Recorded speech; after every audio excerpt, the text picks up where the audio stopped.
Isan. And greetings, kings and queens. Happy Sunday to all of you, and welcome back to the Always a Queen, the Metamorphosis platform for another Sunday afternoon live broadcast. Today, we are going to be going into part two of last week's discussion. So, if you happen to be watching this recording at some point in the future, which I know lots of people will, and you have not watched part one, I suggest that you pause this video right now and go back and look for Sex and Relationship Game Changers, Part 1. You have to watch Part 1 in order to grasp and follow what is going to be happening here today. Okay? Those of you who were with us live last week, you're fine. You will be able to keep up because you know where this discussion is going to go this afternoon. Last week, we started a conversation about sex and relationship game changers. We ended up talking about all kinds of other things too, but they were important.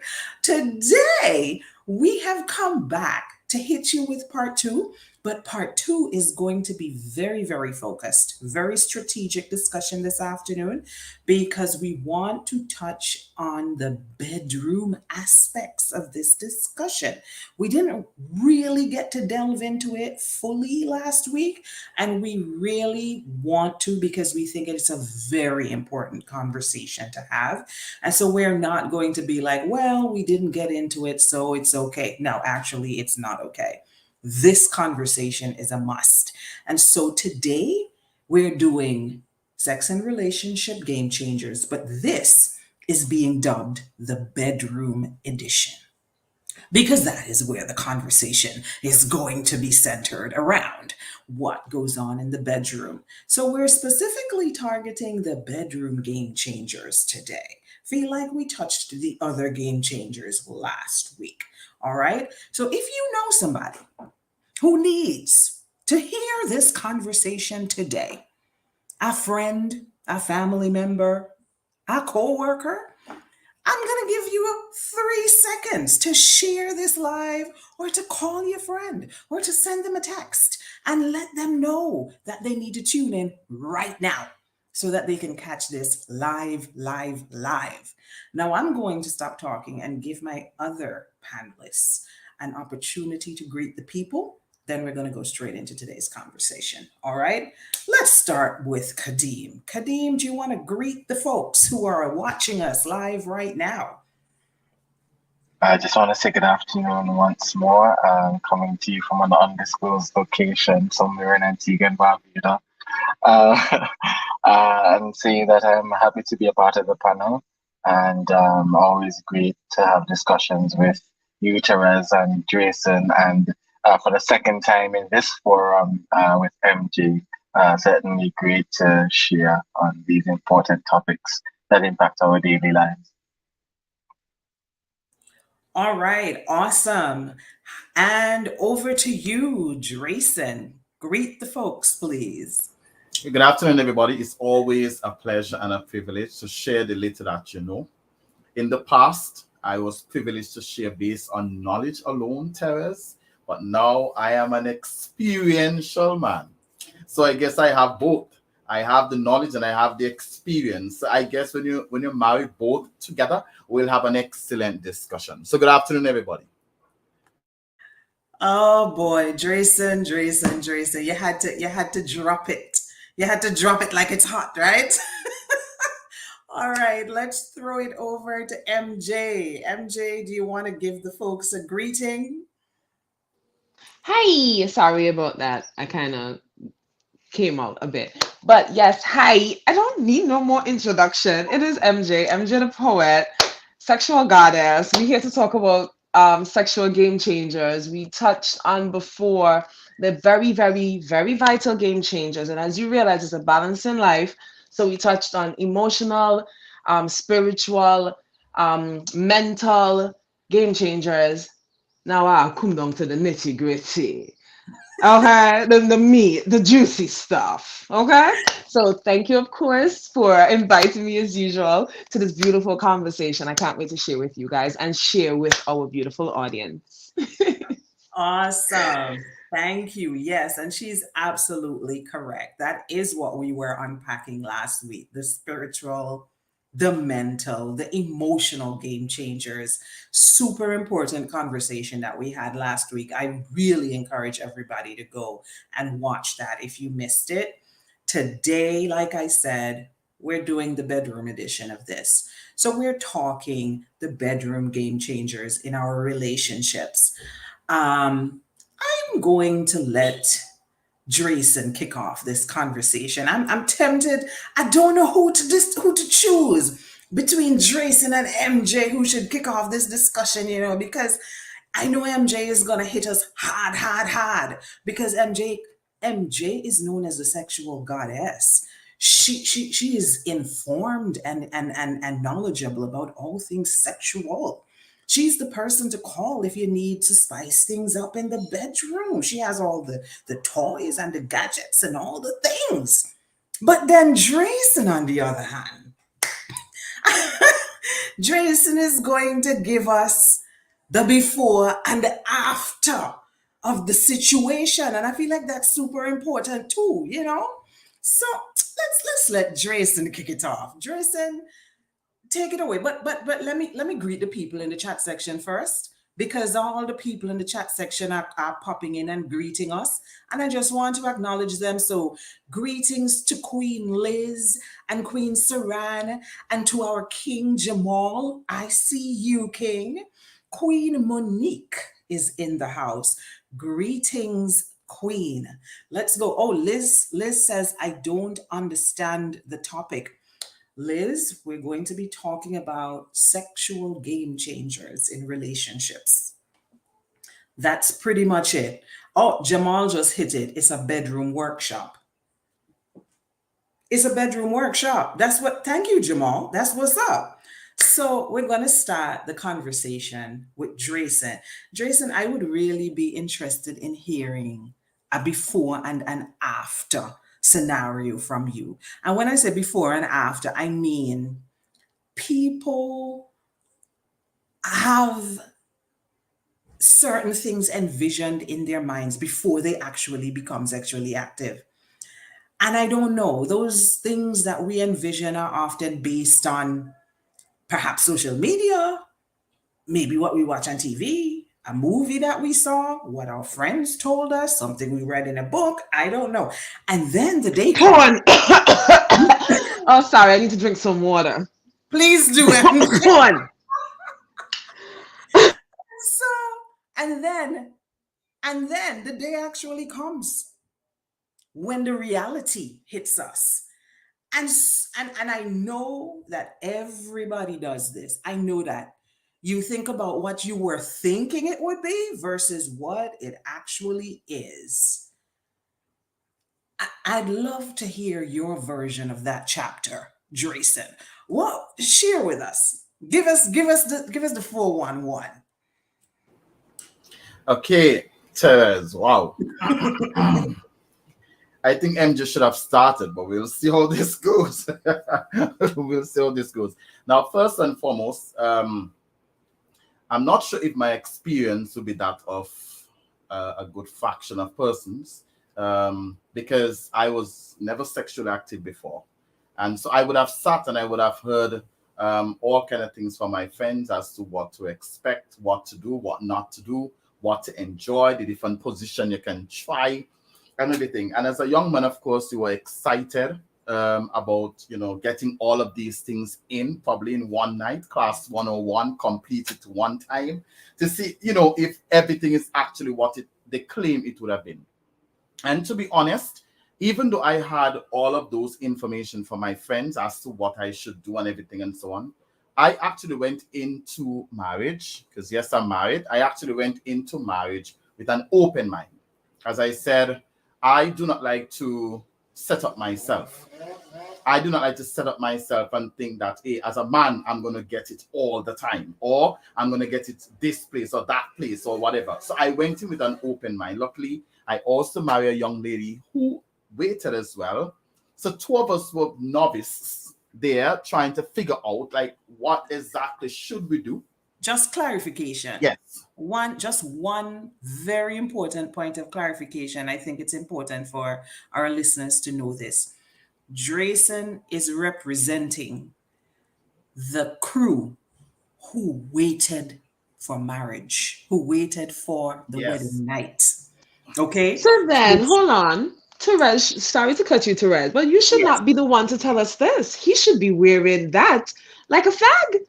Be, Well, I just he should wanted, I didn't hear him say it. And I say it. think that Okay, is important information to share. just say it, Mr. Brown. Say Yes, it with your Of chest, course. Mr. Of Brown. course. say it Of with your course. chest. Say You it know, with your I was chest. actually going to close by saying that. Okay. That is how I was going to close. But what I'm saying is that so two of us were green, sex goddess MJ, we were green. And the beauty about that is this: none of us had that knowledge or experience above each other. So here's it that we were, and we're trying to see, okay, how we're gonna get this thing done, how we're gonna start it, how we're gonna laugh during the process, what we're gonna talk about after, and then move on. So it was a very good experience, I must say. So as Teres would have said, and I can say to everybody, I believe waiting was one of my greatest joys. Um, I do not have anybody in my head I'm comparing my wife with, which is good. So even if she did something and probably was awkward, I won't know because there wasn't anybody at all to compare her with. And that to me was the greatest achievement. I really did not want an experience where I had to think about somebody to reach to that point and I am with my wife. I really didn't want that experience because I have some friends who are actually in that boat where they're having that sexual intercourse with their partner, but they're thinking about somebody else in order to climax. And I really did not want that. So the benefit of waiting was good. So that is how it was for me. So I did not enter with this whole barrage of experience having gone with this amount of persons. However, I will not lie to you. Now and again, you glimpse of pornography to try to find out what is it. Terence, if you know me very well, I am the kind of man, I like to know every single thing. I don't like people to tell me things. So you glimpse of pornography now and again. You sit down with experienced person, not necessarily those who are married, but those who are able to share with you some of the experiences. And I am also one who live and learn by other experience. I don't really want to experience everything myself. If MJ can experience something and come and educate me, I could take it and move on. I don't have to go through it to understand whether or not what she's telling me is real. So that is how my story is. Here's a question for you, Drayson, from Jamal. Yes, I said it already. Two of us were green. So she herself waited, which is good. So none of us had that extra above anybody. None of us had it. And it was a very, very good experience. And I could tell you, I'm an educator. So it's not like I did not know where to put the organ. I know where to put it. So it's not like that. But what I'm saying is that just that whole experience of doing it with somebody else who might have done it way better than my wife, and then that would have been to me a kind of a trying to work around problem to see if I can actually get her to compete with them, to be better than them, which can be strenuous on her. Or if she was experienced and I wasn't, if she can get me to compete with the other guys who probably would have done it with her to see. So yes, both of us waited. Awesome, awesome. Listen, you have people cracking up in the chat section. Hello, Jackie. Welcome to our chat this afternoon. I have a question for you, Drayson. And you haven't shared any game changers with us yet. Now we're waiting to hear the game changers. But I have a quick question I just want to interject here. If somebody asks you for your advice as to whether they should wait or not wait. Because I mean, this is 2022, and I know a lot of people who are going to straight up tell you, absolutely not. I am not going to wait. People will come right out and tell you, I'm not buying what you call it, a pig in a blanket. I want to see. I want a test drive. I'm stealing that out of the comment section. That is how Jamal put it.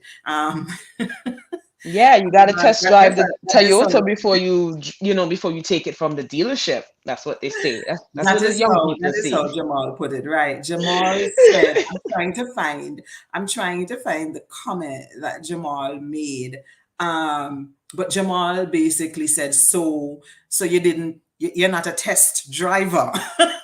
So a lot of people will tell you straight up that there are benefits to being a test driver, and that they actually put themselves at a disadvantage. Of course, this is debatable. There are arguments both for and against.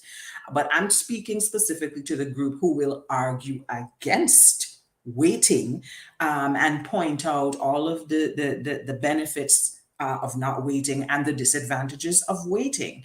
I'm sure you have probably encountered people like this who have made those types of arguments with you. I'd be interested in hearing what you would have shared with them, and essentially how you defended your own decision to wait until you got married. Okay, that's a very good question. Well, it's twofold. My answer will be first and foremost, I think everybody knows by now that I am a Christian. That is my belief system. And I do not play church. If I am a Christian, I'm a Christian. And so I try to live based on the principles that I get from my belief. One such principle is that sex is for marriage. Now, I wasn't always a Seventh Adventist. I was a Jehovah's Witness, but for years I have been in the Christian world. Okay, so that is one thing that actually helped me to wait. Waiting doesn't mean it's going to be easy. It's not going to be easy. It just means that it is possible. And so me waiting showed that it was possible and it is possible. And second to that, Therese, my brain, if you know me very well, which of course you have it down pat, I have a kind of a brain that gravitates to things very, very deeply. If I have an experience somewhere and it was considered to be great, it's hard to get that out of my brain. I don't know about anybody else's brain. I'm talking about Jason's brain. It's very hard to rewrite what I thought was a good story, or it's very hard to get rid of an experience that I really enjoyed. And one of the things I had to tell myself is, do you really want to go through the whole notion of having multiple partners and some of them actually doing this thing, having sex with you at a level that is unbeatable? And then when you reach to a wife, it is almost like, oh gosh, what is going on there? I did not want to go to that. And that is something I had to remind myself over and over and over. I really did not want that experience for me. I know my father. Let me tell you this. My father is a hot man, hot in the sense that his blood is differently wired. And so he have couple of us. The females are the same, the male are the same. And because I was not sexually active, I was sitting on one time asking myself, Lord, did I escape being like my father? And I guess if you ask my wife, she will tell you I am just like him. So yeah, I'm telling you, it's very, very good to wait. I will encourage anybody to wait. I mean, I really value having a sexual intercourse with somebody that I have no comparison. And I think that is where the good thing actually comes in. For me, there is nobody to compare. And I think we are now able to create our chapter, create our story. We are now able to develop what is good for us, what we don't like, without having to say, okay, MJ did it this way, I want it like how MJ did it for me, and those kind of things, and forcing each other to become somebody else. So that is what I value. And my sex changes, I will share with you later on. I have 10 of them. So when it's my time, I'll come back. 10 game changers for the bedroom? Yeah, of course. Listen, okay, hold on. Before we go to MJ, I know you're anxious to get on the mic, but give me 2 more minutes with Drayson here. Because people are really interested in Drayson's experience, right? So I really want him to respond to a few questions. Jamal is asking, how did he manage to wait? How did he not yield into test driving. He wants practical habits. I think what Jamal is asking you is, please give me a few tips so I can know how to get this done.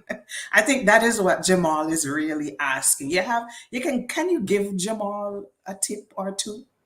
Well, Terence, to be honest with you, we have heard a lot of things. I mean, persons would have said to me, hey, take a cold shower, go and play a game. Now, these are good because what persons are talking about is that you release the same hormone that you release insects in these things and will kind of keep you down.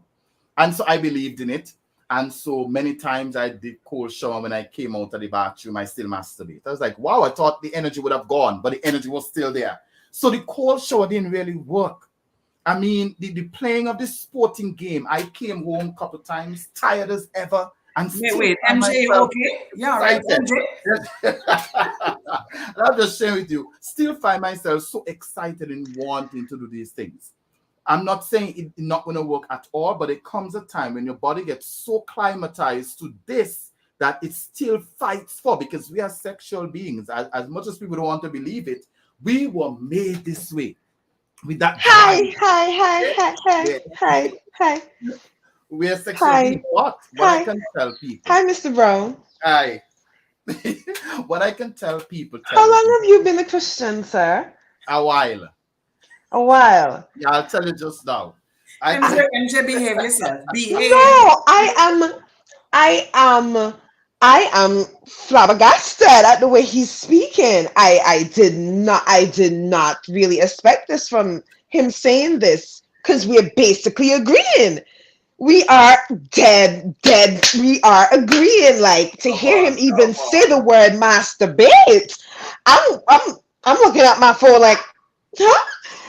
I'm applauding you, Mr. Brown. I'm Thank you. applauding you as a Christian man, holding firm to your faith, speaking very openly, because we are sexual beings. Full stop. Sorry to cut you, but I'm just in awe right now. So you continue to talk. I don't need to talk. You go ahead.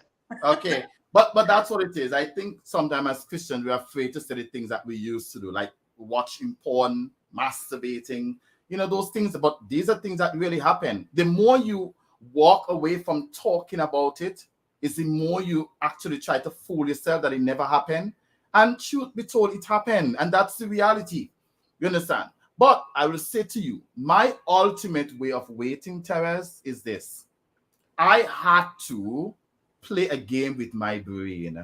And I had to tell my brain, this is what the body wants to do.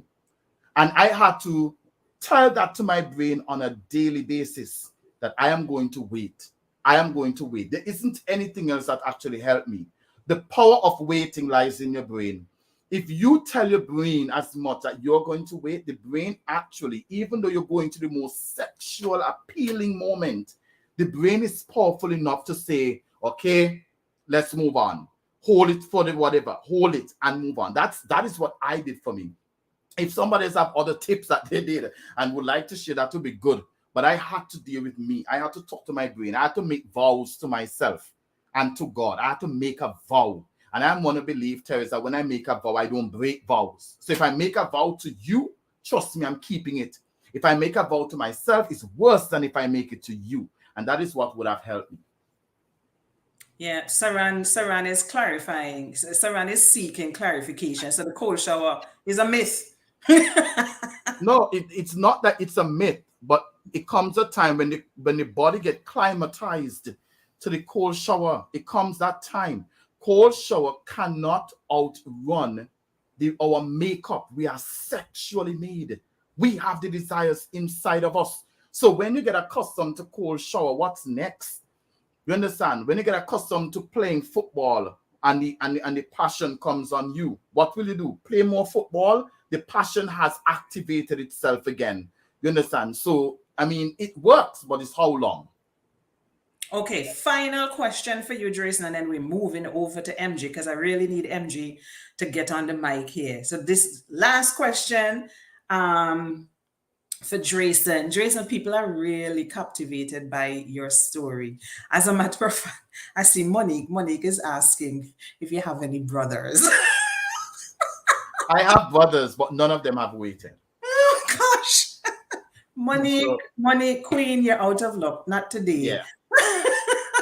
But final question, and then I'm going to kick the ball over into MJ's court. Okay. Jamal says, isn't rubbing one out against Christian beliefs? I know I have certainly heard that. Is that true or is it false?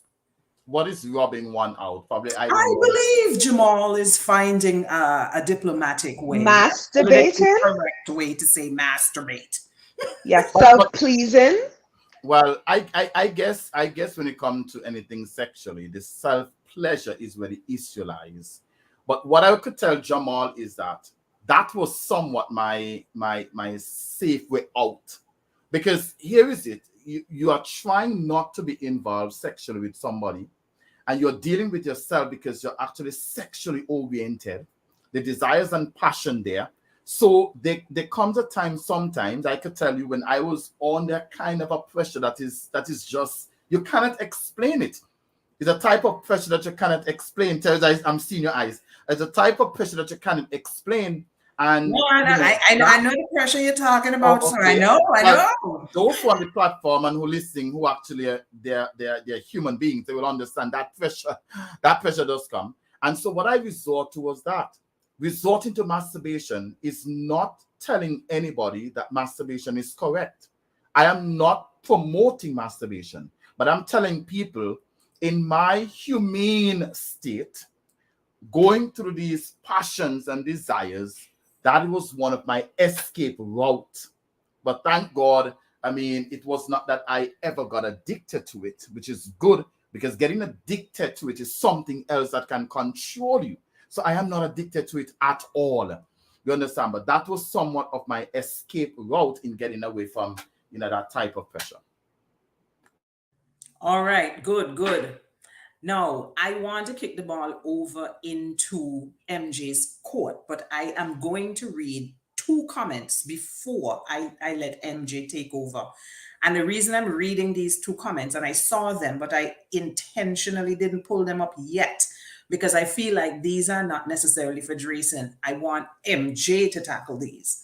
And the two comments are from Liz. Okay, so Liz, we're putting you on the spot right here. Liz's first comment says, I think that knowing you're sexually compatible is just as important as learning if you're spiritually and mentally compatible. So Liz is clearly making an argument for not waiting, right? She says, I have opinions on following religious rules about relationships, as it's notorious for not being kind to the woman. But that's another discussion. Ooh, Liz with the facts. Liz with the facts in the comment section. Let's see Liz's second comment. She says, I do not think that the sexual compatibility should be the priority, as in the primary foundation of the relationship. And I'd argue a relationship could survive with bad sex. But does anyone really want to have years of unfulfilling sex? MJ, speak on it. Okay, blessings to all you beautiful kings and queens. Mr. Brown, I still tip my hat off to you. I could sit here and we could have a discussion, but I'm not going to do that on this platform. I definitely know I can't wait to meet you so we can have a one-on-one because I will love to just dive deep into that beautiful brain of yours. Um, with that being said, I want to say with what he says he has about 10 game changers, but I can already look at a game changer from what he gave, his example that he gave. And it is a big one. Finding someone who matches your energy, who's on the same wavelength and vibration as you are. That is going to be vital when it comes to having beautiful sex and good sex. The emotional part we've already touched on. Let me go through them quickly. Making sure that you take care of yourself mentally, spiritually, and emotionally. Doing therapy, loving yourself fully, loving yourself completely. Once you've covered these basics, once you are working on these these basics, what you now need to make sure, what Mr. Brown is basically saying is he waited until he found his equal. He waited until he found someone who was thinking like him, had the same values as him, was, of course, obviously, he was sexually attracted to. He waited for that. That is how powerful and how beautiful the mind is. He had to sit for years to tell himself that at the end of the day, even though I am human, which he has clearly said, he's human. So even though I am human, I am still going to fulfill that physical need just for a couple of minutes, maybe 5 minutes, maybe 10, I don't know. But he's going to fulfill that. He's going to fulfill that. But at the end of the day, he understands mentally and spiritually, he has a goal. And his goal is to be able to have that intense, like intense orgasm with that person, with her, the one he has waited for. And he found that exact person because now, as he said, he found someone who was waiting just like him. So that alone is beautiful chemistry. You understand? For great sexual energy in a relationship. The both of them are basically starting out on the first level. So if he slip up, she can't say nothing. If she slip up, he can't say shit. And they're now open to teach each other and learn from each other and respect each other, value each other, listen to each other. So what Mr. Brown has is a very, very beautiful slate to start from, a beautiful foundation. But it doesn't work for everybody because at the end of the day, my lifestyle is not Mr. Brown's lifestyle. I am a mother of two. I got pregnant at 17. So I've been doing this two-step for a minute now. Not as long as everybody else probably listening. However, I've been doing it for a while now. But you know what I take away from Mr. Brown is something that I want all of us on this platform to pay attention to. Your mind is beautiful and it is powerful. Whatever you tell it, it will believe. Whatever you feed it, it will become. And that also ties in big time to tapping into your sexuality. You understand? I also want to touch on um celibacy. Celibacy is key, not because you've already broke your virginity. That means that you shouldn't keep your body sacred. It is okay to step into months or weeks or days or years of celibacy. You're not being selfish. And it's not that you're not craving sex. You're trying to maybe tap in more to your emotions, tap in more to your spirituality, tap in more and see, hey, what is going wrong? Why am I having sex but probably not fulfilling sex? Celibacy is okay. We fast, right? As we have understand over the years, fasting is good because you get to clean the body, you get to clean the organs, you clean the gut with fasting, you clean the mind also with fasting. Celibacy is okay. You get to clean yourself. You get to shed all those energies that's probably left on you. And that is very, very important. So take away what Mr. Brown is saying. Probably you've broken your virginity already, but this is a game changer. Understanding yourself and loving yourself to put down sex sometimes. It is okay to do that, especially when you've probably like broken up from somebody. Cleanse yourself sexually. It is okay not to make nobody touch you, be around you, and it is very much okay for you not to even touch yourself. And I know it's shocking. This is shocking. How in the world is MJ the goddess speaking like this? Oh my God.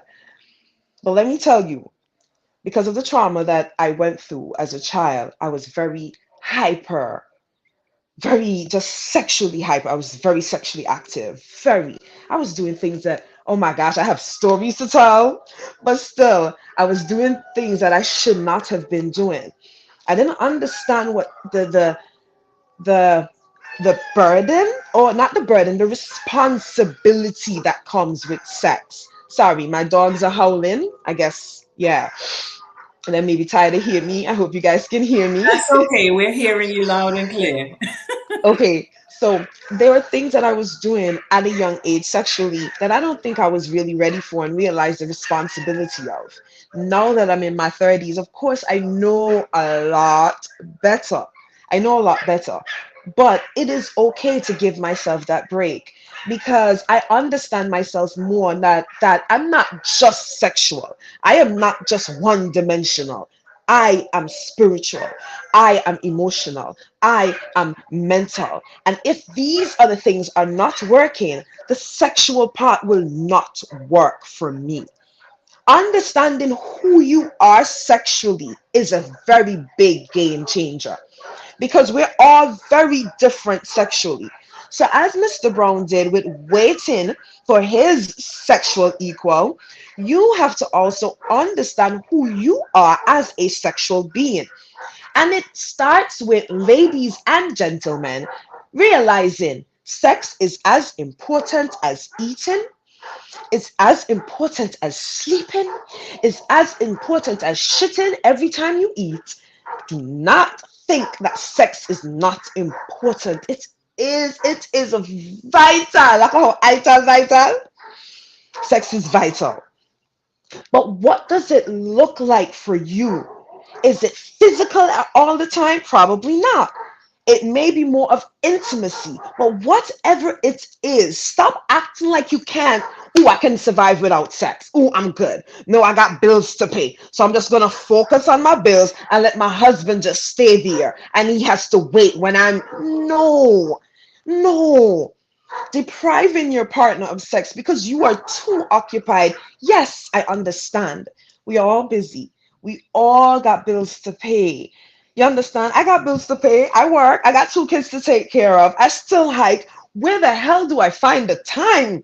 I put time aside to make sure I am good physically, to make sure I feel good physically. Because as Mr. Brown said, let me tell you, when I finish hike, right?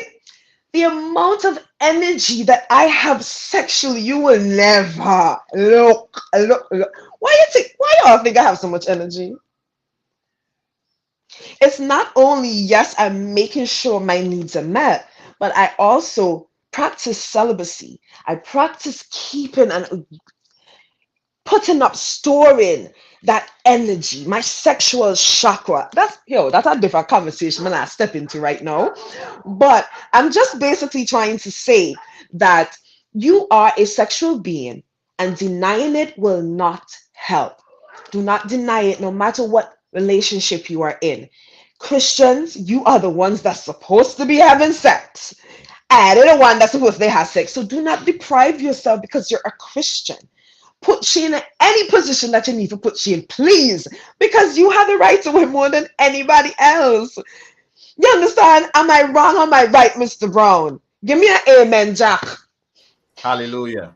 Hey! You understand? Understand, kings and queens, that we are sexual beings. It is all right, but sex needs to be good. Sex needs to feel good. And for that to happen, you have to feel good. You have to understand that you are a sexual being. You have to take the time out you have to take the time out to water your plants, if you want me to say it like that. Take the time out to take care of yourself sexually, mentally, physically. Understand that it is holistic. I want to speak to the queens for a minute before we get into the question that was asked. I want to speak to the queens for a minute, and I want to say that I know society has not been nice to us the way we've been raised sexually over the years, and it's so funny, everything in divine order. I was just having a conversation this morning at the club with some friends about this. We were speaking about the fact that men, of course, are encouraged from a very young age to play with their penises. It is not frowned upon. You don't stop your son when you see him doing it. And that has given men the ability to think and to move like if sex is theirs. They, from a young age, have been encouraged sexually in different ways because mommy catch you masturbate, she don't really tell you nothing. Mommy catch you at 2 years old playing with your penis, she not say nothing to you really and truly. She just laugh and giggle it, let's giggle it off. However, you have now, if my mom caught me at a young age playing with my vagina, she'd be like, no, stop that. Not supposed to do that. What you do? Who don't want to take your church for make them plead the blood of Jesus upon you because you're playing with the devil? And the list goes on and on. It is shunned. It is frowned upon that how dare a woman play with herself? How dare a woman self-please when there is a man? Remember, one of the game changers we stepped into was you are an individual at the end of the day. Men still masturbate in relationship, queens. They do. Men masturbate. As they build that bond with their friend over the years, they're not leaving their friend high out and dry, whether you can do it or not. So step into playing with yourself, masturbating, self-pleasing, connecting your fingers with your yoni, connecting your fingers with your body. It gives you the ability to find out things about yourself. It also gives you the ability to let your king know, or your queen, whoever your partner is in this life. It gives them the ability to find out from you what you like, what you know, what you see and feel about your body. So I want to encourage every queen listening. Don't listen to society and not play with yourself. Don't listen to society. I don't care if you're married. I got you. I understand you. But self-pleasing, let me not say masturbating, self-pleasing for a woman, it is so it is so not one dimensional. It is goddess like. It is god like. It builds your self-esteem. It breaks down barriers. It builds who you are as a woman. It connects you back to your roots. It makes you love and understand yourself. It makes you love and understand your body, what she does and what she cannot do. Listen to me, queen. Take the time out to love on your body and love on yourself, no matter who you're in a relationship with. Because building that relationship with yourself is so much more important than any relationship you can build with whoever you're in a relationship with. So take the time out to play with your yoni and love up on her so you can in turn know what you like and let your partner know what you like so that no matter what, you don't settle. Because when you had them a come through and a walk through and do what they want, the first thing you can tell them, hey, me can do this, right? I can do this. And it's not like you're trying to say, hey, I don't need you. Of course, you need that physical energy. You need that other energy. We're not meant to be alone. I'm not saying that. I am making sure that you understand that it is okay to self-please and connect with yourself so you can love yourself more and understand who you are. That is a very, very, very, very big game changer when it comes Check to the this comment bedroom. out, MJ. Ah, you see what me talking about? You see what me talking about? And if you'd have known that before that, you would have able to tell them people that pan top of you and do chuppiness. Yo, come off me, please. Come off. I mean, please. And it's okay to say that.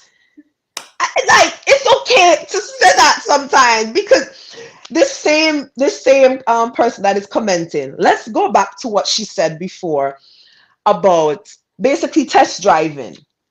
Um, I I'm actually in the middle. I'm going to say honestly, I'm in the middle.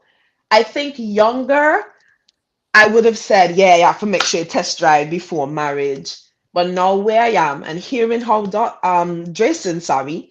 how Drayson speaks about it and understanding celibacy and understanding myself as a spiritual being and a sexual being, I'm kind of in the middle because I really do get waiting. And I think for me, I wish I had waited, not really for marriage, but I wish I had waited some years, so I get the waiting. But she is correct. Do you, let's say the other person You are how to put it? You okay, you're the person that has the sexual experience. You're meeting someone who doesn't have sexual experience. They are a virgin. Let's say what they like and what you like really don't match up because they're basically figuring out what they like. You probably at some point may have already know what you like and what you want in the bedroom, and this person is basically figuring out, and you're doing stuff. Yes, communication is going to be clear, but then what if you realize, hey, this person ain't as open. Let's put it that way. This person is not as open as I am when it comes to sex and sexual encounters. You want to kind of find out that before. It depends. How important is sex to you? Because the last conversation we had, we mentioned things that are important to us that we want the other person to have in the our partner to have so we can move forward in a relationship. So is sex high on on your list? I can speak for myself. No. When I say no, I mean no, I don't want to be in a relationship and I'm not being sexually satisfied for years. It's going to be, is this person willing to change? You're now going to be in a situation where, is this person going to be willing to understand and maybe make a change down the road for us and my relationship? It's going to be up to that person. Is sex that important to you? Is it high on your list? Is it a deal breaker for you that if you are not sexually matching with this person, you can understand or come to a compromise? For me personally, sexual energy is very important. So I'm speaking from me. It depends on that person. All right. Okay, MJ, thank you so much. We're going to put MJ on pause for just a little bit, only a little bit, because I want us to go over to Kadim. If you see Kadim popping in and out, folks, let me apologize on Kadim's behalf. Kadim is multitasking at the moment. So he's here and he's also in other places at the moment. So we really appreciate him making the effort to contribute to this panel today. Okay, so thank you so much, Kadim, for putting yourself out to share with us. So I want to hear from you firstly on what we started off discussing. We have thus far been talking about the idea of waiting versus not waiting and the benefits versus the disadvantages and etc. Could you tell us what your perspective is on this one? Well, that is an amazing question. I think, uh, personally, I prefer the concept of waiting, and I'll explain why. I think relationships are a journey, and I'm sure without even hearing my colleague Jason speak about it, I'm sure he would have already touched upon the fact that sex is a spiritual thing, it's a spiritual experience, just as it is a physical experience. I feel that's something he would have said already. Am I right? Okay, so You are correct. You there are correct. there's a spiritual connection that you also have when you engage with someone on that level, and I believe that being able to experience that growth with someone, and determine what parameters you set for each other, uh, and grow that from a nascent stage, and develop it and mature it into something. I think that there's something beautiful about that, and to have that experience is something that I think anyone should desire and strive towards. However, if you don't ascribe to that belief, if you don't necessarily believe in waiting, then I think that there are also other things you should be looking out for, and other things that you may want to consider when you're going to engage with someone. And top of my list would be the fact that yes, there is a spiritual connection when you have that sort of contact with someone, and they are energies that you exchange and things you pick up, not just STDs and other things you put down, and sometimes you leave someone's bed, or there are people out there who are leaving people's beds drained and fatigued and always wanting more, not realizing that they're giving a lot of their energy and not receiving much of anything back. um, so that's something I think is at the top of my list of things to look out for if you're not going to wait.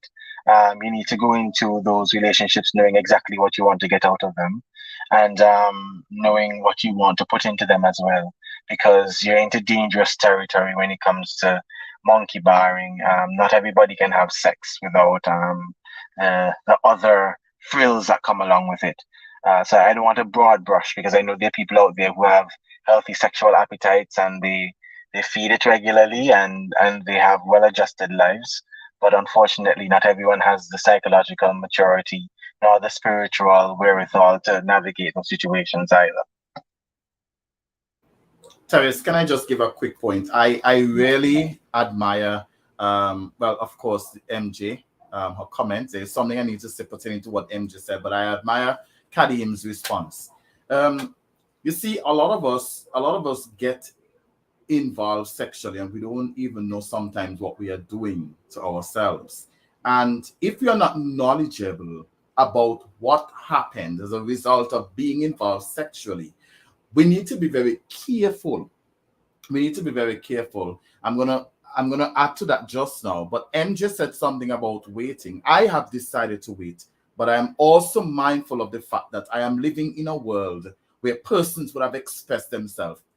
Having a woman waited was never on my list. It was never on my list.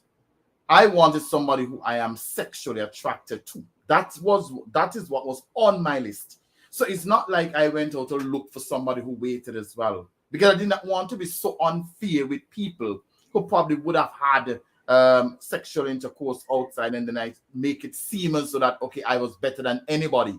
So luckily, blessings, I think God gave me somebody who also waited. But when I talk about knowing yourself, Therese, how many persons involved sexually know about oxytocin and what oxytocin does? How many persons understand that that hormone is a bonding agent? It's one that basically, after you have that sexual intercourse with, you long for more passionate intimacy with that individual, because that hormone releases in the body. How many of us know that? And that is why sometimes when you are out of a relationship and you are in a relationship, for example, you're out of a relationship with A, you're in a relationship with B, B starts treating you bad, your mind automatically connect you back to A. It goes back to what the bonding agent was that you enjoyed. And people don't understand. The more you have multiple partners, the more difficult it becomes, because if you don't divorce these spirits, as MJ was trying to tell us, it is going to create havoc for you and your partners down the line. So we have to be very careful, and we have to know where we stand. We have to be knowledgeable before we join this whole sexual activity. For us Can to we address become, this comment from Serene? Go ahead, MJ. but for us to definitely become exactly what Mr. Brown just said, for us to do that, we have to understand that we are sexual beings. We have to also, sorry, I just lost my train of thought. I just lost my train of thought because I was I'm reading. sorry. Maybe It's that was my okay. fault. Go ahead to the topic. Go ahead. No, I wanted us to comment, or both of you to comment on this comment that Serene made. She's Okay, she I said that she remember. popped in late, but I don't think we have actually touched on this. So anybody wants to tackle? Okay, I'm reading it. I can go ahead and say a couple of things about it while you are giving it some thought. And as I said, we actually have not quite touched on this, Serene, and welcome into this afternoon's conversation. Um, but you are absolutely 100% correct in that anxiety and trauma bonding absolutely does heighten sexual attraction. And it does indeed give one the impression that there is, typically people would come in and just say that they are in love, and often what we refer to as being in love sometimes is merely a trauma bond that we have formed with an individual who has shared traumas or perhaps just has a lot of toxicity due to previous traumas that they would have endured and have not healed from. And that mingles with your own personal traumas that you have and have not healed from. And over your traumas, you both bond and think somehow that that is what is that it's some strong love connection that you have found that is holding you together, when in reality what is holding you together is the fact that you have bonded over similar traumas that you have experienced and have not worked through. I see that all Correct. the time. Correct. And then these people will also tell you, get this, that this is the person that they have had the most mind-blowing sex with that they've ever had in their lives. It happens. It happens because trauma, guess how trauma bonds thrive? Trauma bonds thrive on inconsistent positive reinforcement. It means that it's not entirely toxic. There are moments in that relationship where it feels like you are on top of the world and everything is perfect. And that is what makes you continue to hold space and hold hope for this person, even though you know that 95% of the equation is actually toxicity. You hold hope for that 5% when things are good, right? And that is essentially what trauma bonds thrive on. If it was 100% toxic, you would not still be there. You'd walk away. There is that little piece of positive reinforcement. It's just that it's not consistent and it is also not enough to cancel out the toxicity that exists in the relationship. So it's still damaging, but you get stuck there because there's a little bit of positive reinforcement happening. And people find themselves stuck in these trauma bonds for 10, 20, 30 years of their lives, and they swear that they love this person. No, you don't. You are stuck in a trauma bond and unaware of it because you are holding space and holding hope for a situation that is sometimes momentarily positive, but for the most part, toxic. And it Correct. ultimately destroys you, right? So that's my perspective on the point Correct. Syrian just made. But I would love to hear what you guys have to say about this. I think Let that was me go exceptionally clear. let me go ahead before I forget what I was going to say. We have to also remember that sex is not just about physicality. Over the years, of course, we've amped up sex. Sex is everywhere for our children to see. We sexualize our children so early. However, that is because we have sex very physical. It's down to physicality. It's not. I can say that open heartedly that it is not just physicality. Sex is spiritual, it is emotional, it is mental, as we already touched on the game changers before. So, Dr. Prince, her point is spot on, and we should have touched on this when it came to the emotional part and the mental part, because I know a lot about trauma bonding. I've been in trauma bond relationships, and as Therese said, "Ooh, yes, the sex is amazing." Because you're both looking for that high. You're both just constantly chasing that high, chasing that couple of minutes when things are good. And it happens to be that couple of minutes things are good when you're having sex. But it comes back to the point, the game changer that Mr. Brown mentioned in the first part. Sex na fix everything. Remember that. It doesn't. It doesn't fix everything. And it doesn't give you the right to run away from your trauma, the both of you, and not fix your shit. It doesn't. So it is very hard, however, for persons who are not as emotionally intelligent to realize that they are in trauma bonds. But you have to pay attention. As Therese said, I believe she's had conversations before about trauma bonds. Maybe we need to freshen it up and have another conversation about it on this platform. But trauma bonds are toxic.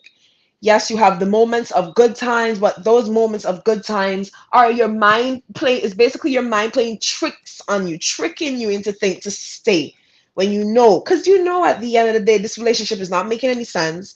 You guys are just connecting on pain. You see the signs, you do see the signs, but it's now for you to see how you can build your emotional intelligence and build your confidence to walk away, value yourself, and take care of your mental health so you can be in better relationships. Because these trauma bonds sometimes are just like low level toxic, but they can become very toxic. They can become abusive. They can become mentally, physically, financially, spiritually abusive. That's not what you want in a relationship. Love does not hurt. So dig deep, dig very deep if you're listening to me, and see how best you can snap out of this trauma bond, because you're just wasting your time and they're wasting their time. Good And point. another comment I need us to hit. I'm just pulling some random comments from the comment section that I feel like it's important for us to actually tackle. Um, so I would love to hear your point of view on this one. Is it just the natural course of life that one's sexual appetite mellows as they get older? Jamal says the spring gone left the chick. And how do you maintain a healthy sexual appetite? Can I we want to speak jump in on here.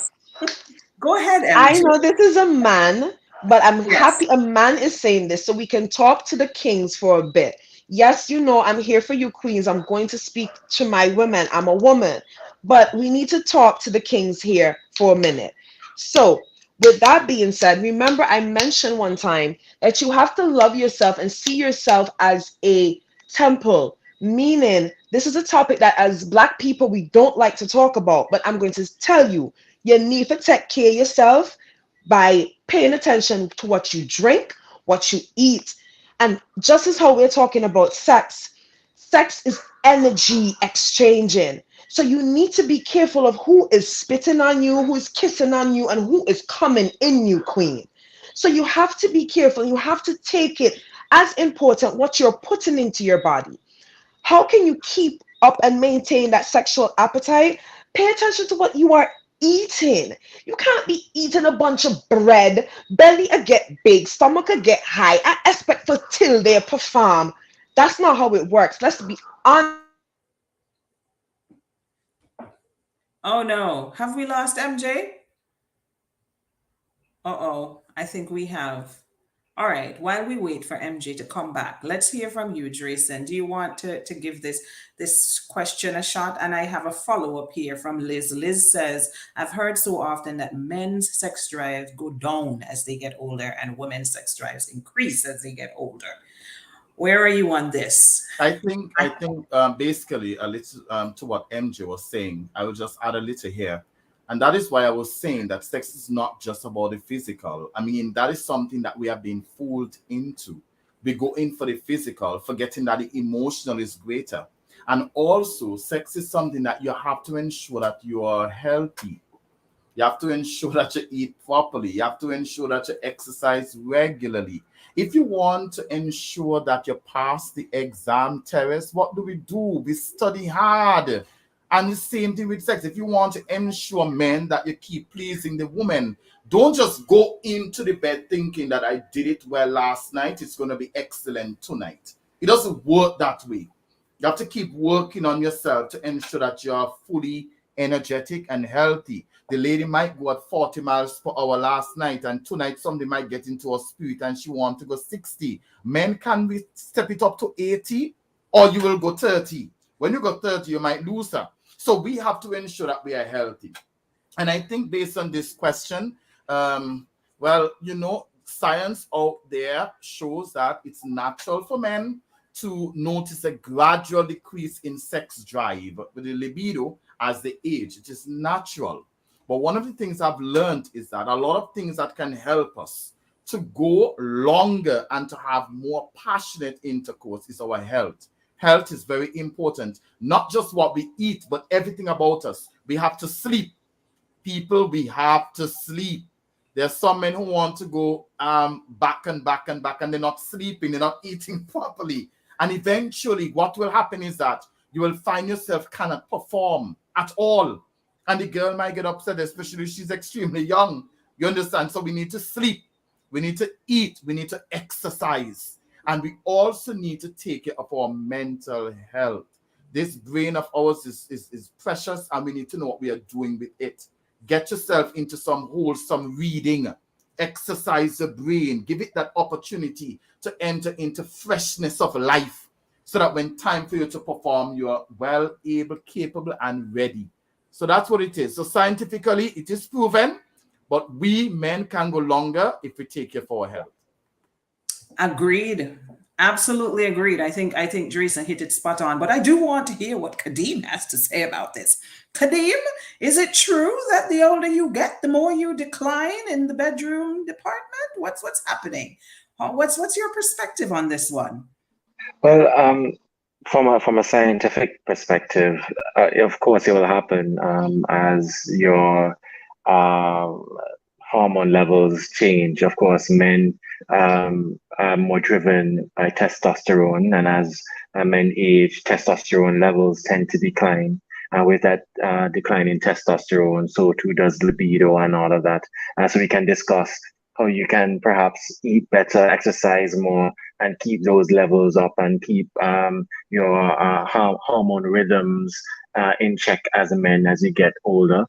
So that's a more health talk and I guess diet and exercise sort of aspect of things from my days in medical school. And so too does it happen with females. Females do experience different changes. There's some women who have an increase in sexual appetite and some women who have a decline as well, depending. So it's just about knowing your body and getting to sometimes sexual therapists help you to reconnect with what may be your new requirements now that you have aged. Because, perhaps before, physiologically speaking, your wife would have gotten moist for you during sexual intercourse, and now she's unable to because of the physiological changes she's having. There's nothing wrong with introducing aids in that department to help to move things along. And you have to have free and frank discussions about those things. And I think that's where getting to know someone and growing with someone sexually comes into play, because you get to have those very difficult discussions, or those difficult discussions become less difficult because you're willing to be open with each other. All right. I just highlighted this comment by Saran because I think it's hilarious. We don't have to discuss it, but I just find it hilarious. Saran says, anybody ever had sex with someone and wanted to take it back because it flopped? Can I get a refund? Sir, Saran, I need you to behave yourself, please. Behave yourself in the comment section, Saran. All right. Perez, if I can add Yes. one thing as well about health. Health is important as well, especially for the gentlemen I'm speaking to, because we also face erectile dysfunction.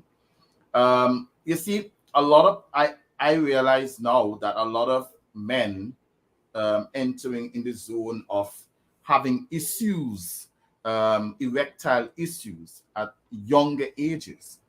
I'm not sure if it's a lot of soda and KFC and all those things that we eat, but we need to be very careful. Health is super important.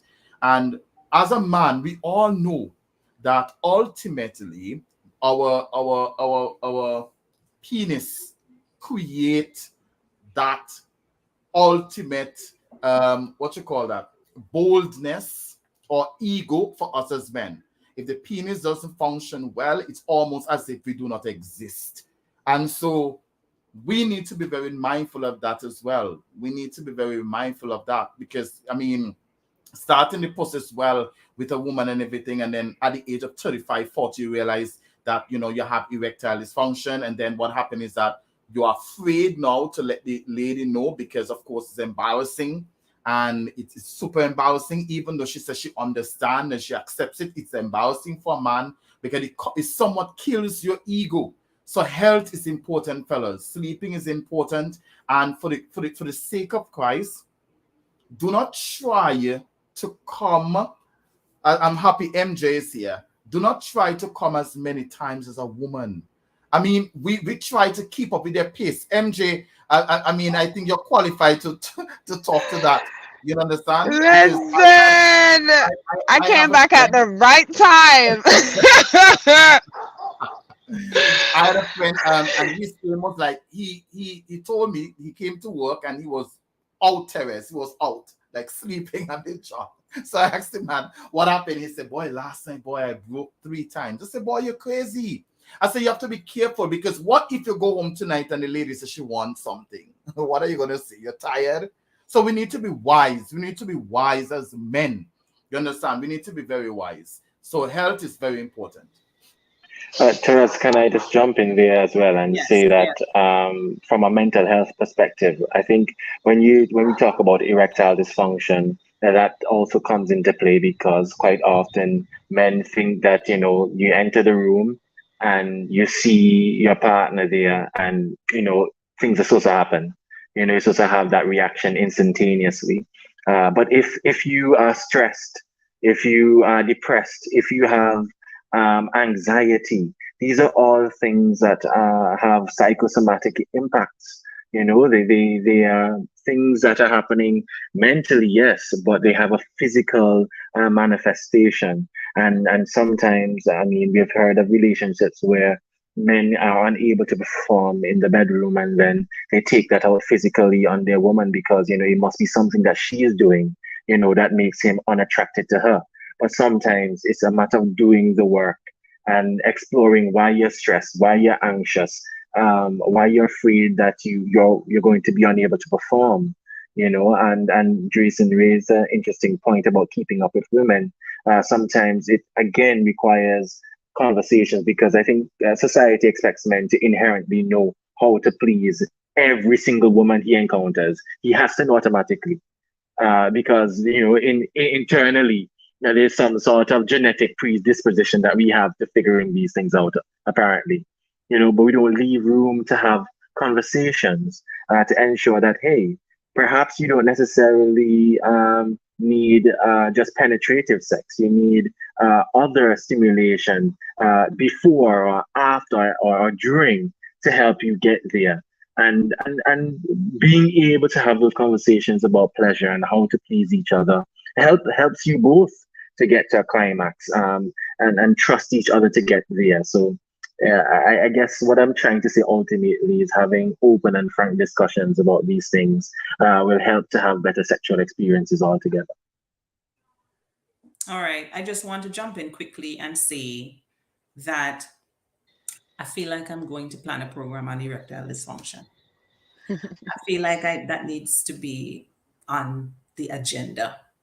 We need to do a broadcast on that. Um, as a matter of fact, I'm adding it to the agenda right now. I agree. Totally Date, agree. yes, date to And be determined. and don't forget, drugs and alcohol also affect sexual performance. So, these are all things to consider, when you're talking about sex and sexual experiences. Yes, absolutely. Yes. Drugs and alcohol does impact erectile dysfunction, cause erectile dysfunction. That's one of the causes. There's a long list of things that people are not even aware can cause erectile dysfunction. Heart disease can cause erectile dysfunction. High blood Yeah. pressure can cause erectile dysfunction. Diabetes can cause erectile dysfunction. Obesity or being overweight can cause erectile dysfunction. Like there are lots of other things going on in our body that we are completely unaware are impacting our reproductive health. as well, because we usually, for some reason, we just don't make the connection between the two. But the thing is, everything in your body is actually connected. So if something is going wrong at your heart, something can indeed go wrong in your penis too, right? Everything is working in interconnection, right? So that we're gonna have that conversation.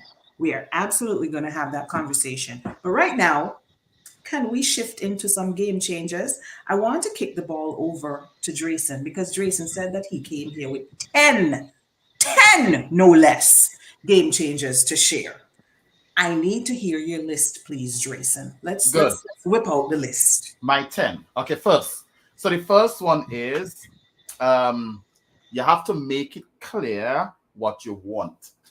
You know, sometimes you are there having your intimacy with your partner and you are left up to doing things that you like to do, not necessarily what that individual will like to receive.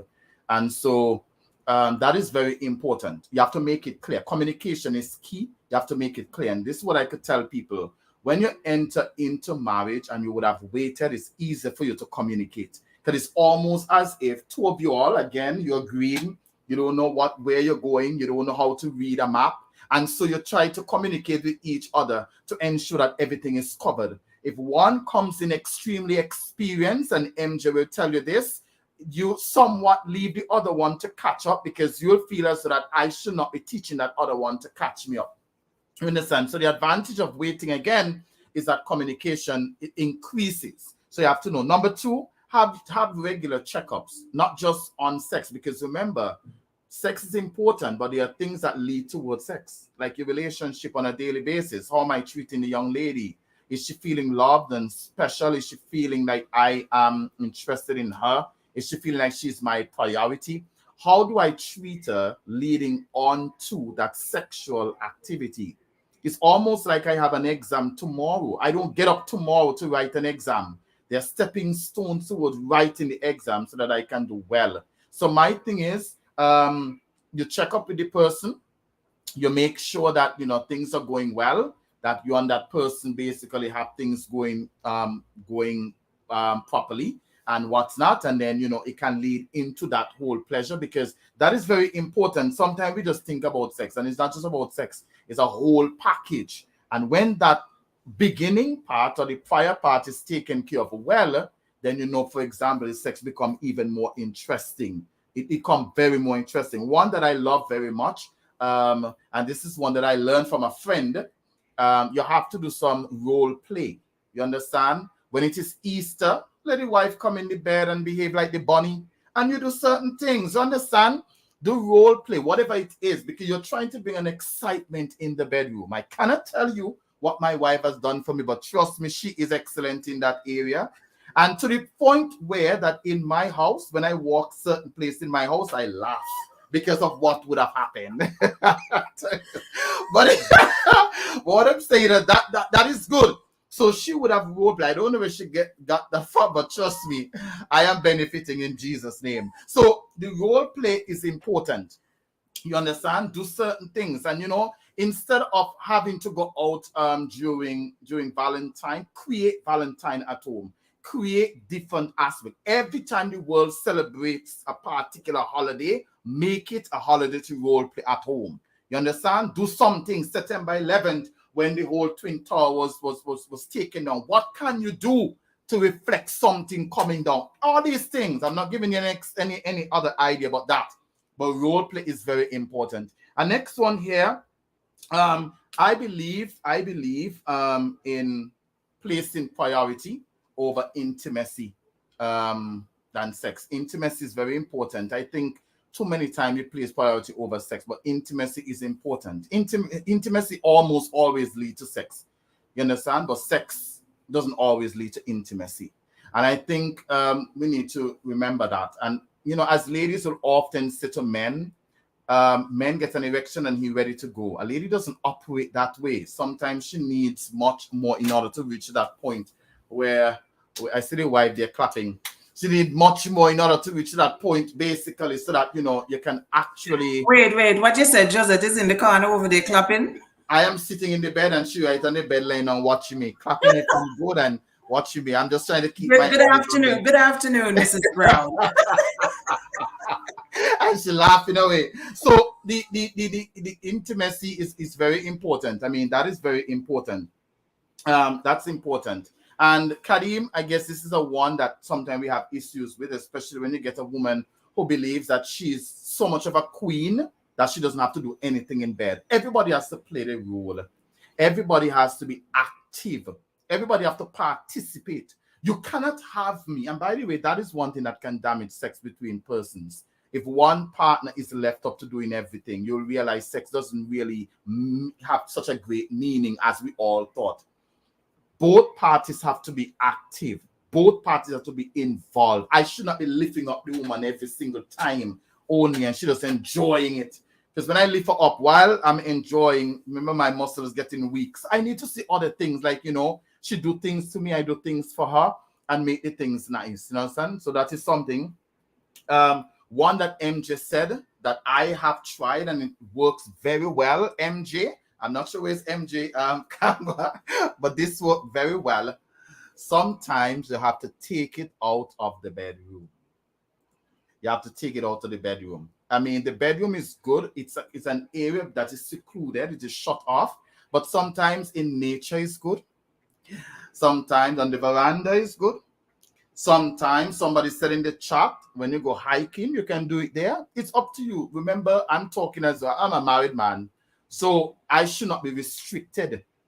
You understand? So you could take it, somebody said, to the beach. The beach is good. And you have other places, you understand? You could take it out to the bedroom. That is important.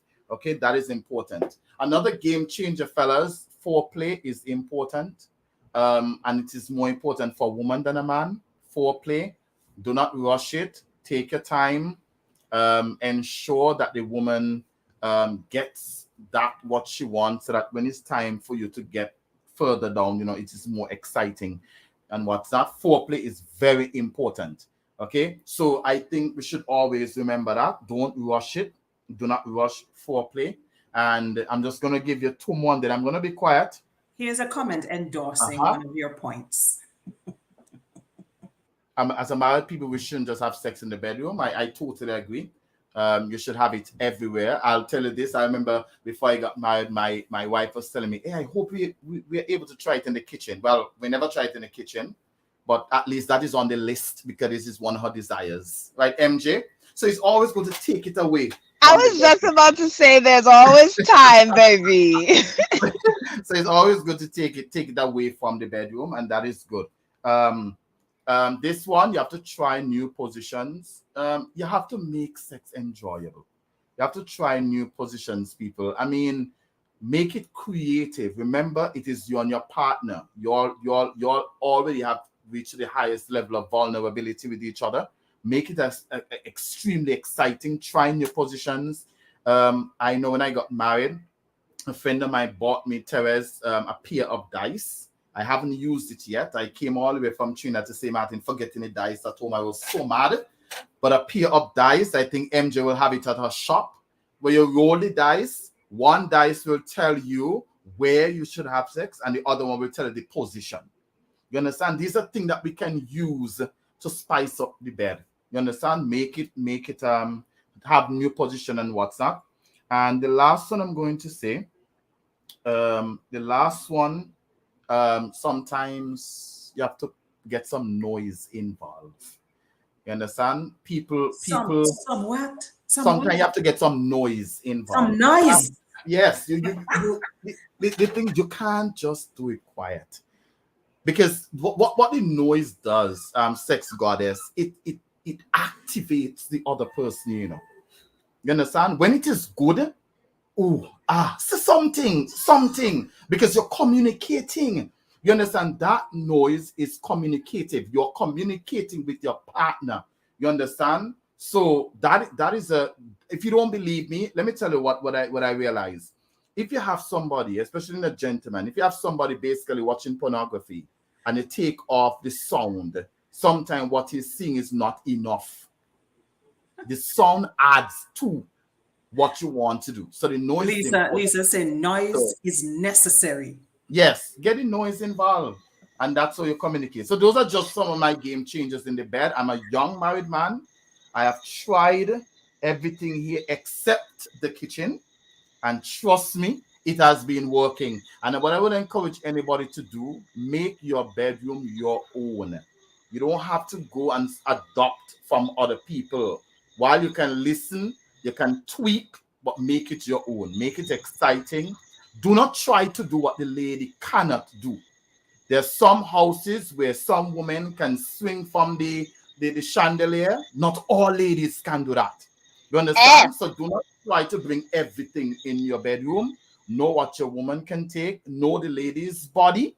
Basically, that's a good one. Know the lady's body, and that's what you capitalize on. So, Terence, those are my game changers. All right. Just before MJ jumps in, because I know MJ is ready, ready, ready. But I just want to highlight a couple of these comments because the comment section is hilarious right now.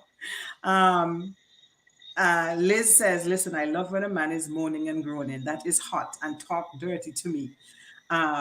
Junique says, silence in sex means I am thinking about something else, not what I'm currently doing. Not what I'm currently doing.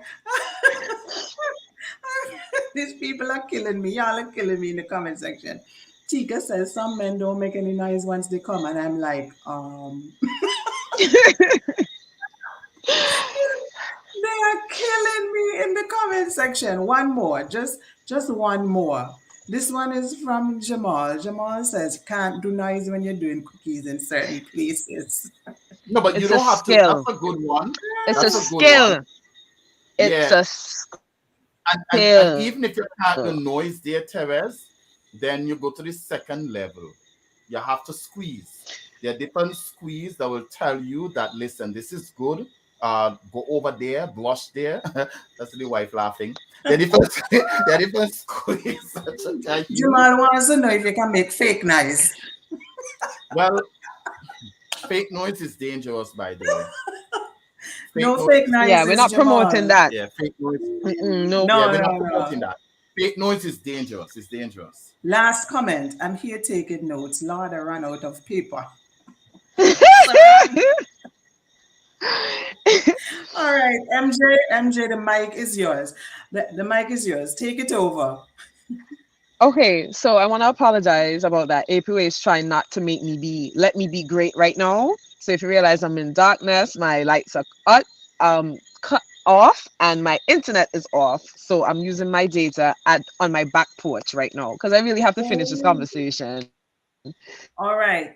No problem, Um, please. with that being said, before I got cut off, I was basically mentioning you have to take care of your body physically, properly. We have to pay attention to what we're eating. There are different fruits and vegetables that can help with the libido naturally. There are different fruits and food you can eat also to make sure that you are healthy. Keep active, run, go to the gym, walk in the afternoons. You may not need to be an extreme hiker like me, but keep the body moving, keep it flowing. Put yourself into yoga if you can. Pick up dancing, even as simple as going out as Friday nights or going out Saturday nights and moving your body, keeping movement in the body helps you to stay physically up when it comes to sex. Yes, of course, you're going through changes, you're getting older, but there are ways. Sorry, let me say, the young kings that are now listening, when it comes to your sexual life, start taking care of your bodies now. So you don't have to don't fill up your mind and start to wonder already and worry already about erectile dysfunction when you can do what you need to do now that you're younger. Because I believe when you get older, once you're taking care of your body, the libido still will keep up. Because I've met people that are in their 40s as men and they're going to the gym, they're eating healthy, they're eating balanced, and they still can go for hours. So I really think it depends on how you take care of your body. But women, eat the right foods, the vegetables, dance, yoni steaming. There is so much you can do to make sure you take care of your body so you can stay physically up even as you get older and you can stay physically motivated for sex. With that being said, I have to touch on our kings. It is very important that men take care of their bodies when it comes to different things because, as I said, you can be throwing off her pH depending on what you're eating, what you're using on your body. Same thing for women. You can probably throw off his pH depending on what you're eating, what you're using on your body. So we have to make sure. I believe that is a big game changer when it comes to sex because you don't want to be uncomfortable down there because energies are not matching up depending on what you're doing or maybe what you're eating. I also believe that a big game changer is listening to energies. Maybe you guys have most things ticked off on the box when it comes to spirituality and emotions and so forth, but then you're not matching up sexually. That could look like not having an orgasm, even though you explained and said what you need to say. Is this person really taking the time out to be in tune with your body? I think that is very important when it comes to a game changer. But I want men to also pay attention to not settling for less. Not settling for less. If this woman is not what you are looking for physically and she doesn't match your appetite, don't sit and pretend. Don't try to turn her into someone who's going to satisfy your appetite. Don't try to turn her into somebody who's going to want to be bent up like a pretzel. Don't do that. Yes, it's okay to match up with someone who matches you, but stop settling. If you want a woman to bend up in a pretzel, top settle for the woman that you can't bend up in a pretzel. Go where your energy is reciprocated. Find a queen that matches your energy too. Yes, of course, I can say the same thing to women, but I've realized that a lot of men, they have this sexual craving appetite some of the times. They want to do, they put themselves in situations where they settle down with the woman. Okay, she's a good homemaker, or she done have or she can make some beautiful babies, but it's not really what they want. Into something that she's not, and then ending up not getting what they want sexually. I don't think men should settle when it comes to sex, as women too. We have craving, amazing sexual appetites, and let's step into that game changer, men and women. Man, hey kings, I hope you guys are good. As Mr. Brown said, okay, my kids are calling me, sorry. But as Mr. Brown said, I can say it raw. I can say it raw. Well, let's keep it PG-13 ish. Pussy had 9 life. Listen, men, kill us. You can never. We would sit and watch you try and suck the living life out of you, and we still ready to go. So stop doing that to yourselves. The game changer that I can add here is also, as Mr. Brown said, I can echo on it. Foreplay does wonders for us. We love foreplay. It is our best insatiable appetite. You can calm and cool that kitty with some beautiful foreplay. Foreplay is vital. Foreplay is your best friend, kings. You understand? A foreplay can be anything. Get out of this mentality that foreplay starts in the bedroom because it does not. Intimacy does not start in the bedroom, so foreplay should not either. Foreplay is you messaging her phone at 12 o'clock in the afternoon, say, hey baby, what color panties you got on? Foreplay is you sending her 12 roses to her workplace. And kings, I'm not demanding this of you. I'm just telling you what foreplay looks like. Foreplay is you sending her flowers, putting dishes, putting the kids up for bed, so that when she gets home from work, all she got to do is watch you rub her feet and watch you make a meal for her. All of that right there is foreplay. Foreplay is cooking together in the kitchen, naked as you born, with a glass of wine. All of this is foreplay. Get out of the mentality that foreplay is just the bedroom, because it ain't. And once you warm her up, all of that right there, I think we all know what edging is. If I don't know what edging be, go Google. That's our homework. But that's all right there, edging. You're building up that excitement. You're building up that beautiful energy. You are building up to that orgasm. So all you gotta do is do all of that foreplay. When you get in the bedroom, add that foreplay and just watch her flow. Watch her fun time. And yes, she just out for the count. Get out of the MJ. mindset as well, Kings, that Oh, I wanted you to comment. I wanted you to comment on this pineapple comment here when you're done. But tell us something about this pineapple comment that Liz just made, please. okay, I go up on a pineapple farm. Oh, I think she's talking about when you eat pineapple. Your nectar is nice and sweet. But listen to me. I know that is a joke that we put out because of social media. But queens, you don't need nothing to make your juices taste good. All you gotta do is take care of yourself, steam and drink some water, and eat balanced, eat good. You don't need no pineapple, you don't need no soaps. Okay, trust. But again, let's go back to the men. Please focus on foreplay for us, and that it will be a game changer for you. I want the kings also to take the time out to please change the narrative. The narrative is a lot of men watch porn, and for some reason, a lot of men are still, it's like etched in their DNA that what happens in porn is real life sex.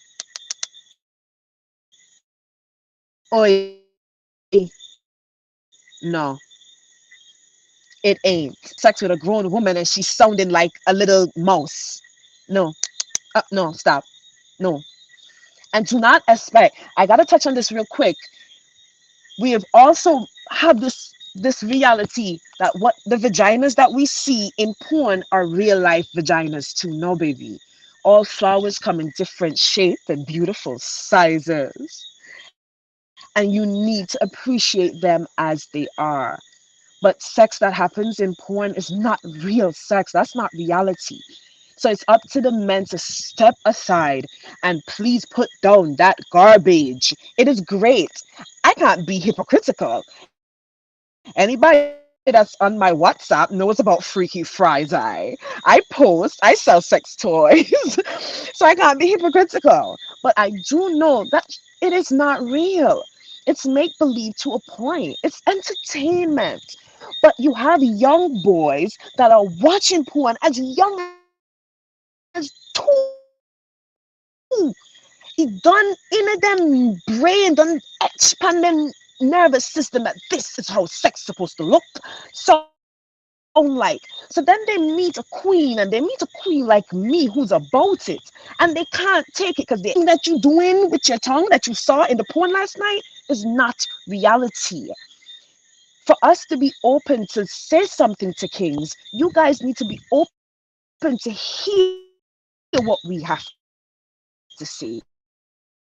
So it needs to start within you.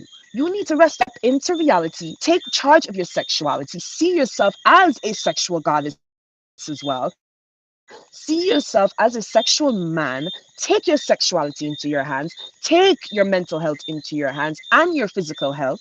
And then you'll be able to realize that, nah, that's not how queens need to be pleased. I need to learn about myself, and I need to have a conversation with her. It's all about conversation. We've been saying this from since part one. Conversations, communicate what you like, what you desire. So take back your power, men. Porn ain't real. Ain't nobody wants you to just. Sex is not just penetration, but yo, that go nice. But I'm not gonna do that. We need to cut down because we have to remember sex is not just penetration. That is a game changer. Men taking their sexuality into their hands to loving on themselves to so they can give us. And last but not least, this was mentioned the last time, but I don't think we realized what the person was trying to say. There was a comment, and she mentioned, I basically think what it is for women to show their submissive side, men, we have to feel safe. We all want to feel bloom, to grow. A woman has to feel safe. For her to open up, to even tell you what she likes and what she wants, it starts from her feeling safe. You have to feel safe. And you know if you're safe from the first conversation, from the dating. You know, can this person make me feel safe? Because as we said, sex is not just physicality. For me to let down my walls, for me to let down my guard, for me to show you the goddess that I am and tap into my energy, I have to feel safe with you. So remember, sex is not just physicality, it's mental, as we've been saying, it's emotional, spiritual. You have to create a safe space, man, for us to show you deep, dark parts of us, for us to express how we really, truly want to be loved. You have to create a safe space for your partner. And I think you guys need to pay attention to that too. When you are communicating what you want, are you yourself creating a safe space so this person can be who they are? I've met a lot of partners that tell me, hey, you too aggressive, you always angry. And I'm like, no, I'm a passionate woman. As you guys can tell, I'm passionate. I talk with my hands, I talk with my everything. I'm passionate. But then someone said to me, if you cannot be who you are around your friend, and this person keeps telling you you're always angry, not understanding that you're a passionate person, this is not your friend. It's the same thing for relationships. I can't really sit and tell you my trauma and can't really show you my past if you don't make me feel safe. And how do you feel safe, ladies and gentlemen? You have to feel safe within yourself. You have to soothe that inner child. That all starts with therapy. You have to soothe that inner child. You have to ground yourself, feel safe within yourself so that you can give it to someone. And that is how femininity will blossom. And that is how great, beautiful, sexual experiences will blossom. And that is my biggest game changer for you guys. All right, awesome. So I'm going to kick it over to Kadim. Kadim, you're going to bring us home because we're not going past 7 p.m. tonight. Absolutely not. So we have 15 minutes. So Kadim, hit us with some with what you have on your mind in terms of game changers, and then after that we're going to give our parting shot. I know that there is a list of 100 things that we could keep talking about. We could keep doing this for the next 5 hours, but we're not going to. All right, so let's hear from you, Kadim, and then we are going to wrap this up.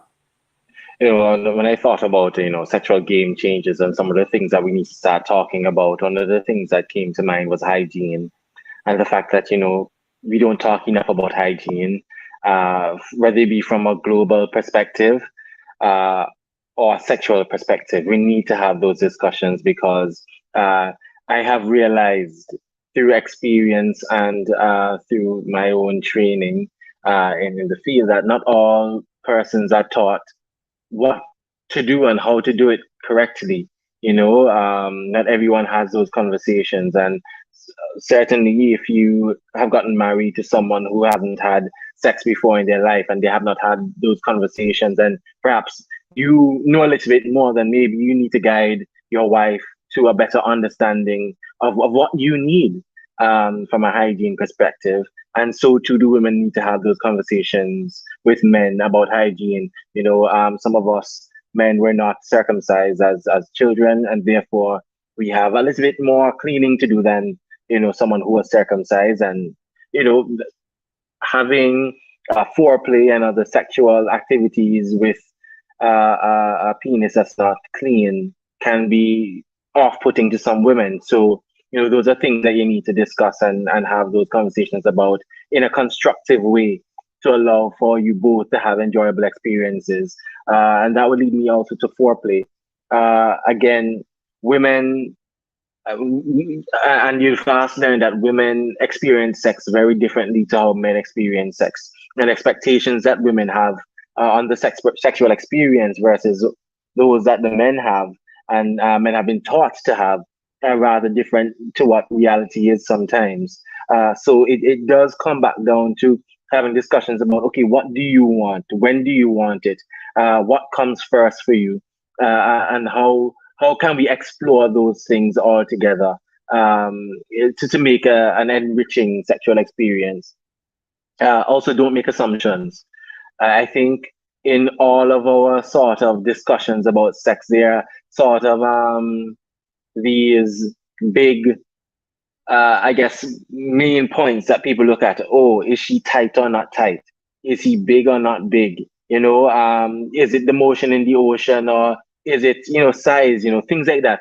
And I think sometimes it is interesting when men realize that the woman that they're dealing with is not a woman who can take a 8, 9, 10 inch penis, because she, anatomically speaking, she's not built to handle something like that. And so too, women need to realize that sometimes perhaps a man may not be the And here comes Liz. wow, yeah, exactly that, Liz. Sometimes, you don't necessarily require something large to satisfy your desires. And honestly, it does come with a lot of The G there are a lot of spot is just two misconceptions about inches what yeah, there are lots of misconceptions about how to please a woman and how men are pleased and all of those things. So um yeah, we need to have those discussions. Don't make assumptions about what your wife, what your husband may or may not want. You may need to discuss how far to go and what to do and what not to do when those things are concerned. Feel free to explore. Have open and honest discussions about exploration.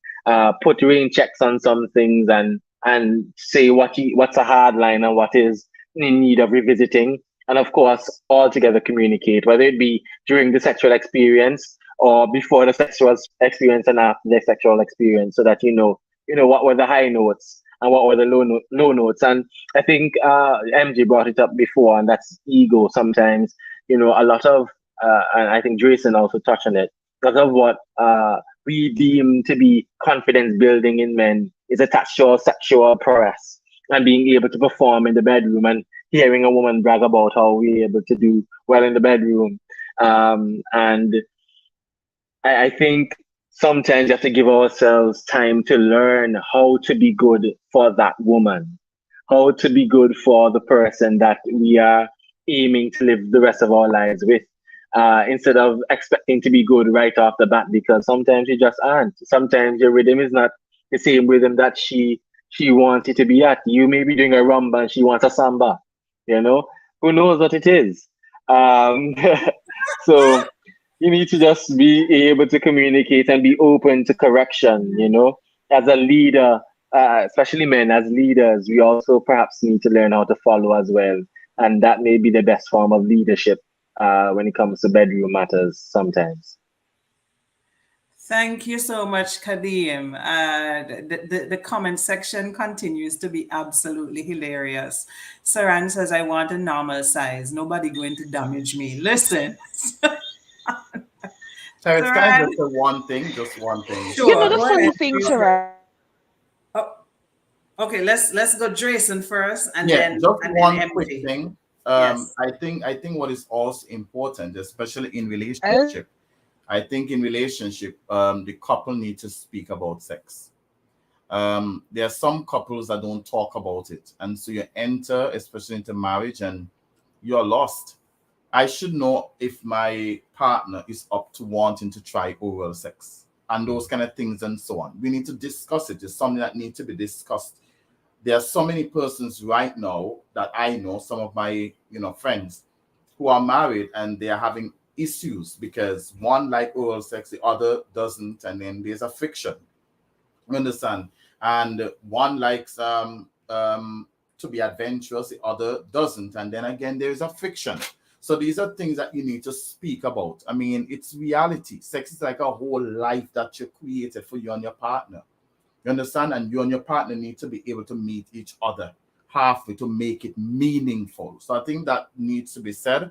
Sometimes we overlook it. And again, with our Christian values and principles, I'm a strong Christian. If anybody knows me, they know me well. But in my relationship, I spoke a lot about sex. When I was dating, I don't see nothing about that breaking the gospel. You have to speak about it. The girl have to know that I am interested in that. I don't want to get married to somebody and then she will say, "Oh, I never had an idea that you would like this thing so much." When I got married, she Yes. knew I would like it much because they speak a lot about it. You understand? So you have to talk about your desires and those kind of things and so on. I think that is very important. Let's throw in a quick one. Let's throw in a quick one. Game changer. How about we look at, as we're saying, sex is so important, physical, spiritual, mental. How about we take sex from the bedroom? Meaning, if you are okay, if you are if you are good enough to have like a three-bedroom home, maybe you have one child, you have a spare room, make that spare room into your playroom. Take sex out of your bedroom because you emotionally you leave a lot in the bedroom already. You put a lot in the bedroom already. You guys have arguments, you guys are, kids might be in the room. So this is something to spice up a bit. Turn one of your rooms into your playroom. Keep all the toys in there and so forth. And that would be a good game changer, especially if you're in a relationship for maybe 10 years, you're married and stuff like that.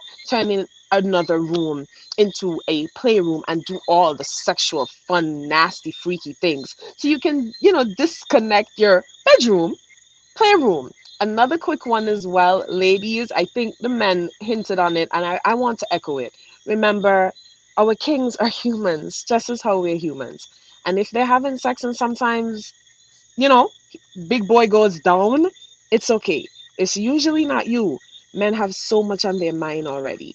They're walking around here like kings, like superheroes, to one go doctor, try figure out how them pay the next bill, try figure out how they gonna make sure everybody in the house eat. Shit happens, and he gets distracted because he has so much on the mind. So basically, as we've been saying, sex is not just about physicality. So instead of arguing or nagging or telling your girlfriends, "Gal, he not keep up no more," ask him, "Hey, what's up? You have something on your mind? You want to talk? Can I help? Can I assist?" Remember, it is okay to allow your man to tap into his femininity and be soft, because our kings can't work if they're always hard, even though we need them hard. See what I did there, right? But still, if you guys get what I'm trying to say, men are human beings too, so it will happen, but it's how you react to it. Very, very important. What I was going to say too is about the pin joke, right? It's so funny when you're young, you want big. Like you're young, you can't handle anything. But as soon as you get older, you're like, nah, I'm not in all of that. Like my G spot is right there. She's 2.5 inches. We good. That's all we need. We don't need all of that's unnecessary. I'm okay. As you get older, you kind of step out from it because small pin does choke hard. Like you don't need all of that. And I know Queen's in the comments are saying that. And on that note, and then no, the comment section is listen. The comment section is wild tonight. Wild. I cannot. Take a I two cannot. minutes and go through the comments real quick. We have some time. Saran says check their blood pressure to make sure they can keep up. Um, Liz says I can't with Liz. Liz says let me stimulate your prostate, king. Wait, That's my Virgo there. Liz is a That's doctor. my What is going Let's. Hey boo. Hey Virgo. That's my Virgo there. That's a different conversation. We're not stepping into right now, Liz. Liz, Liz says, wait, people have extra rooms in this economy. I If cannot. you have, Yes, I'm done. I'm so done with y'all. Right? I'm absolutely done. Saran says Ian Joseph average, not too small, no mandingo. You know what? I'm done with y'all tonight. It's a wrap. It's over. It's over. Let's close this program. Um, I just want to first of all say thank you to the three of you for coming back for this part two. Let me stick in here one more time that if anybody is watching this, if you're watching us live right now, or if you're watching this recording later on, there is a part one to this broadcast, okay? So you would want to go back and look for part one and watch that because that provides the foundation for today's discussion. So we're not just talking about all of the sexual aspects of the relationship and leaving out the other stuff. We had an entire discussion last week, Sunday, in which we tackled the emotional and the psychological and the mental and the spiritual aspects of relationships as well, because we do believe in being holistic in our discussions, right? So make sure you go back and catch part one, Sex and Relationship Game Changers, part one.